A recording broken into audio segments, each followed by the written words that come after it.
Welcome back, everybody, to Fan Food Fair. Triple F's, baby. I'm Art Turner, and we have another beautiful day on the burner indeed. For episode 3 of season 2, Chef D has a little musical number to reveal what he's going to be cooking today. Let's get to the action.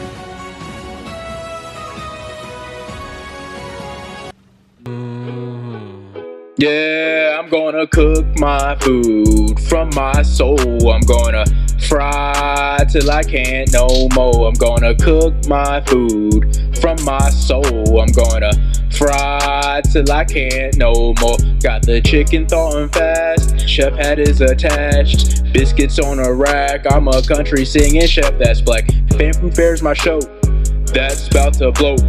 Cooking food for the sports traveling folk. Chef D is up to something.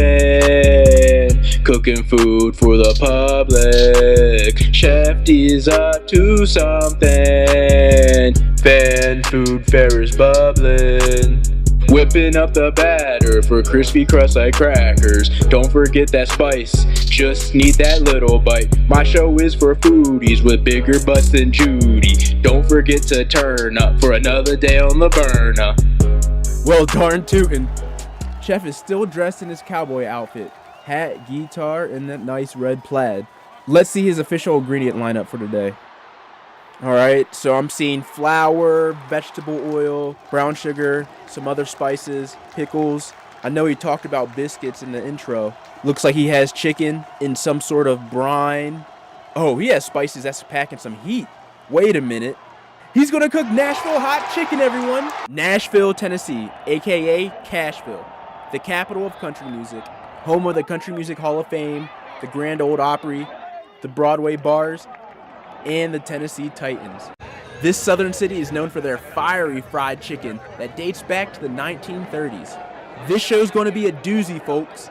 This fried chicken ranks atop of many lists as best in America. Let's go to the Chef D mic to see how he's going to prepare this dish. Hey Art, so what we're going to do today is make the classic Nashville hot chicken. It's a very simple recipe, but there's various ways you can make it.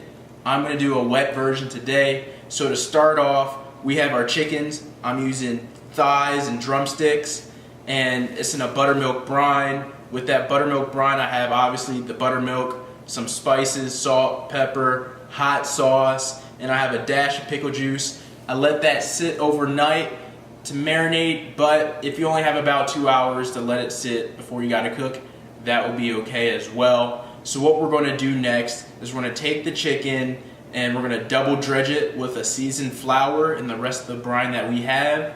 Let that sit on the side for about 15 minutes, and then it's gonna be good to go to fry. Back to you, Art. Our chef is on to dredging the chicken. He is drying the chicken off thoroughly. You don't want the chicken to be wet when first dredging in the flour. After the first coat, he is going to dip the chicken in the brine again. Then dredge it one last time. This crust is going to be amazing.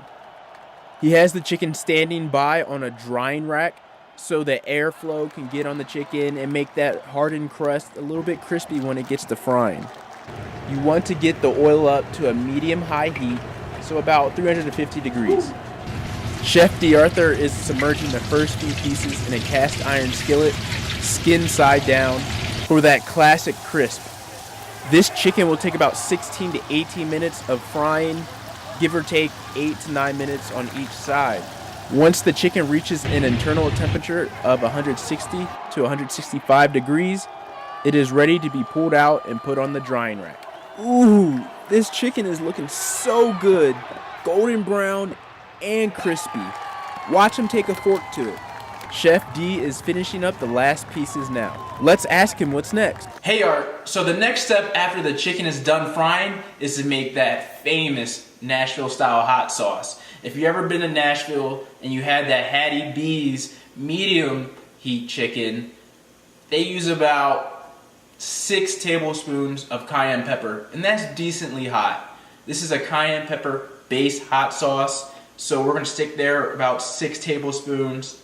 Then we're gonna have about a tablespoon of paprika and a tablespoon of chili powder, and also about 2 tablespoons of brown sugar. That brown sugar should help the heat a little bit and curb it so it's not too crazy hot. Nice little sweetness. And then we're going to put some salt and pepper in it as well. We're going to whisk that nicely, get that all mixed. Then we're going to take a cup of the frying oil that we use to fry the chicken, put that in the mix, and that's going to be a great glaze for this Nashville hot chicken. Just make sure the oil isn't too hot before you use it for the sauce. Now let me just get this assembled, Art. Back to you. He's mixing the spices together now. If you want a hotter hot sauce, just add a couple more tablespoons of cayenne pepper to the mix, and that should do the trick. It's really up to your preference. As you can tell, we don't worry about calories on this show. Look at him assemble this country cuisine. He is basting the chicken in the hot sauce. That hot sauce he's making is glistening off the chicken, and you can see the spices on top. Woo-wee! That looks tasty. Time to assemble the dish. Chef D. Arthur is going to take a biscuit and topping it with pickles, now adding the hot chicken on top. Time for the almighty taste test. Chef D has a big glass of iced tea right beside him. Let's get the final verdict. Well, look at that. Country gold, I tell ya. This hot chicken is looking absolutely amazing.